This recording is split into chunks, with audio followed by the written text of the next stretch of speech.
I am Batman. Okay ဒီ issue ရဲ့အစမှာတည်းက Batman ရဲ့အမေ Martha Wayne ကစိတ်ပူနေတယ်။ရဲချုပ် Gordon နဲ့ရှေ့နေ Harvey Dent တို့စီကိုသွားပြီးတော့အကူအညီတောင်းတယ်။မြို့ထဲမှာဆိုရင်လည်းလူတွေကိုအမောတကောနဲ့လိုက်ပြီးတော့မေးနေတယ်။သူ့ရဲ့သားလေး Bruce Wayne ကပျောက်နေပါတယ်ဆိုပြီးတော့မြို့အနှံ့မှာပုံနေလိုက်ပြီးတော့ကန်နေပါတယ် and yes Batman ဒီအရင်အပိုက်ရဲ့အစုံမှာနောက်ဆုံးအပိုက်မှာဆိုရင်သူ့ရဲ့တငယ်ချင်း Wayland ကိုလိုဝက်အစာအုပ်ကြီးတစ်ခုထဲမှာသွားခဲ့ရင်းနဲ့သူ့ထက်10စားလောက်အကောင်ကြီးရဲ့ဘိန်းနဲ့တွေ့ပြီးတော့အဖမ်းခံခဲ့ရတာဖြစ်ပါတယ်။အခုတော့ Bruce ကိုသူတို့ကမေးစေးပေးထားကြပြီးတော့စတင်စမ်းသပ်နေကြပါပြီ။ဒီအပိုင်းမှာဆိုရင် comic ကို Dr. တယောက်ကစမ်းသပ်ချက်မှာမြင်ရတဲ့ info တွေအချက်အလက်တွေကိုပြောနေတဲ့ပုံစံမျိုးနဲ့ရေးဖွဲ့ထားပါတယ်။ so report ကိုစမယ်။အခုစမ်းသပ်ခံ28ယောက်မြောက်အမျိုးသားကကွဲပြားပြီးတော့ထူဆန်းနေတယ်။သူရဲ့အရက်က6ပေ6လက်မအထိရှိတယ်။421ပေါင်အထိအလေးချိန်ရှိတယ်။စမ်းသပ်ခံတွေကိုမသွားဖို့အတွက်တောင်မှဝန်ထမ်း6ယောက်အထိလိုအပ်ခဲ့တယ်။တယောက်ဆိုရင်မပြီးတော့ခါပါနာသွားခဲ့တယ်ဆိုပြီးတော့သိရတယ်။စပီးသူရဲ့ဝစ်စုံကိုဝန်ထမ်းတွေကချုပ်ဖို့အတွက်ကြိုးစားကြတဲ့အခါမှာဝစ်တဲ့ကောင်မဲ့အထာတီးမဲ့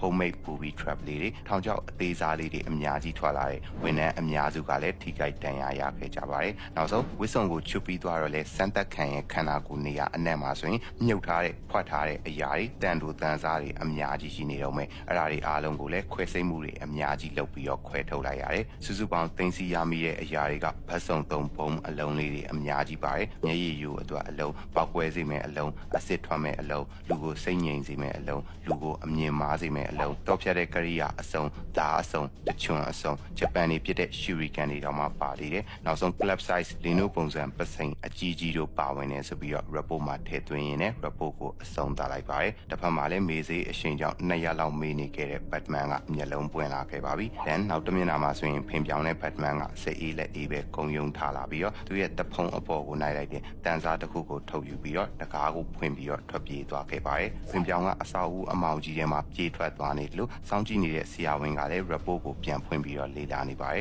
ဒေါက်တာပြောတာအရထွက်ပြေးသွားတဲ့စံသက်ခံကအခု Hall Farm လို့ခေါ်တဲ့စံသက်ခံနေရာကြီးကိုဖျက်ကျော်ပြီးတော့ပြေးနေတာလို့ပြောရင် Batman ရဲ့အနောက်မှာဆိုရင်ကြောက်စရာတတဝါကြီးတစ်ခုကိုစံသက်နေကြတာကိုမြင်လိုက်ရပါတယ်ဒါဒီ Batman comic တွေရဲ့ကြောက်စရာအကောင်းဆုံးလူဆိုးတွေကတကောင် Dr. Death ဖြစ်နေနိုင်ပါတယ်ဆက်လျှောက်လာရင်မှ Batman ကဥအကြီးကြီးတစ်ခုကိုလည်းမြင်လိုက်ရတယ်လူဆိုးတွေကဒီနေရာကြီးမှာအထူးဆန်းဆုံးနဲ့အယူနန်းဆုံးအရာတွေကိုစံသက်နေကြတာဖန်တီးနေကြတာဖြစ်ပါတယ်ဒေါက်တာကပြောတယ်စံသက်ခံကအခုရွှွန့်နယ်မြေနေရာစီကိုရောက်နေပြီးဖမ်းလို့ရပြီဆိုပြီးတော့ပြောလိုက်တဲ့တပြိုင်တည်းမှာပဲ Batman ကလမ်းလျှောက်နေရင်နဲ့သူ့ရဲ့ခြေထောက်အောက်ကရွှွန့်တွေကမျက်နှာကြီးပုံစံကိုပြောင်းသွားခဲ့တယ်ကဲပါဆိုပြီးတော့ပြောနေတဲ့အတန်လေးနဲ့အတူငရဲကလိုမျိုးလက်တွေအများကြီးကထွက်လာပြီးတော့ Batman ကိုအောက်စီကိုဆွဲသွားခဲ့ကြပါတယ်ဒါဒီ Batman ရဲ့ feeling တွေကရွှွန့်ကောင် Clayface ဖြစ်နိုင်ပြီးတော့အခု Absolute Universe ရဲ့ Clayface ဒီအခုလိုမျိုးလူတွေအများကြီးနဲ့ body horror တခုလိုမျိုးပေါင်းစပ်ထားတဲ့ကြောက်စရာတတဝါကြီးဖြစ်နေနိုင်ပါတယ် Batman ကဒီအရာတွေကိုကြည့်ပြီးတော့ကြောက်လန့်နေတဲ့အချိန်မှာစောက်ခွက်ကိုတစ်ချက်ပဲဖျက်ရိုက်ခံလိုက်ရပြီးတော့တတိလစ်သွားခဲ့ပါတယ်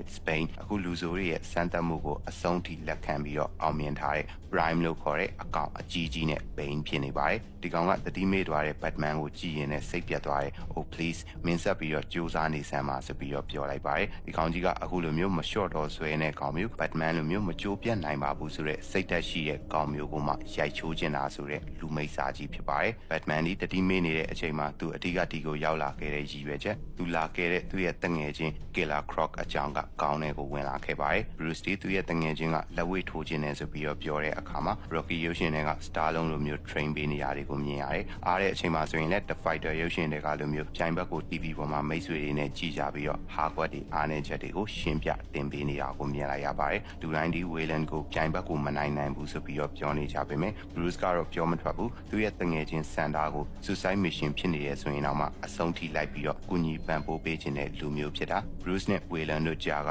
friendship တီခိုင်မြဲတယ်ဆိုတာကိုမြင်လိုက်ရပါတယ်လက်ရှိအချိန်မှာတော့ Doctor က report အသစ်တစ်ခုကိုစတင်ရေးသားနေပြီး Bruce ကိုဖင်တုံးလုံးနဲ့ဖမ်းထားတာက45ရက်တောင်ရှိလာပြီဖြစ်ပါတယ်စံသက်ခံဒီရက်30ပြည့်တဲ့နေ့မှာအစာမစားတော့တဲ့အတွက်သူ့ရဲ့ဘိုက်မှာအစာအိမ်ကိုကျိုးတွဲပြီးတော့အစာအိတ်တွေကိုတိုက်ရိုက်ချိတ်ပေးထားရတယ်သူကဘာမှမလုပ်ဘူးငြိမ်ငြိမ်လေးပဲထိုင်နေတယ်ဝန်ထမ်းတွေကချီရှင်းသေးရှင်းလာလုပ်တယ်ဆိုရင်လေသူကအသိရှိရဲ့ဒါပေမဲ့ဘာလှုပ်ရှားမှုကိုမှမလုပ်ဘူးဒီအတိုင်းသာကြည်နေခဲ့ပါတယ်နောက်ဆုံးဝန်ထမ်းတွေကတတ်မှတ်လိုက်ကြပြီးဒီကောင်ဒီရှေ့ကစံသက်ခံနေလို့ပဲကံကြမ္မာကိုလက်ခံလိုက်ပြီးဆိုပြီးတော့တွေးရင်းနဲ့ဆေးတွေထိုးဖို့အတွက်အခန်းထဲကိုဝင်လာကြတယ်ဘက်အိတ်လောက်ထိမလွယ်ဘူးနောက်တစ်မျက်နှာမှာဆိုရင် Batman ကဝန်ထမ်းတစ်ကောင်ရဲ့မျက်နှာကိုဖြတ်ကန်းပြလိုက်တယ်ဆိုတာကိုမြင်ရတယ်သူရဲ့လက်ကပတ်တီးတွေမှာဆိုရင်အချွန်တွေစိုက်ထားပြီးတော့ဝန်ထမ်းတွေအကုန်လုံးကိုထိုးနှက်တိုက်ခိုက်ပစ်ခဲ့ပါတယ်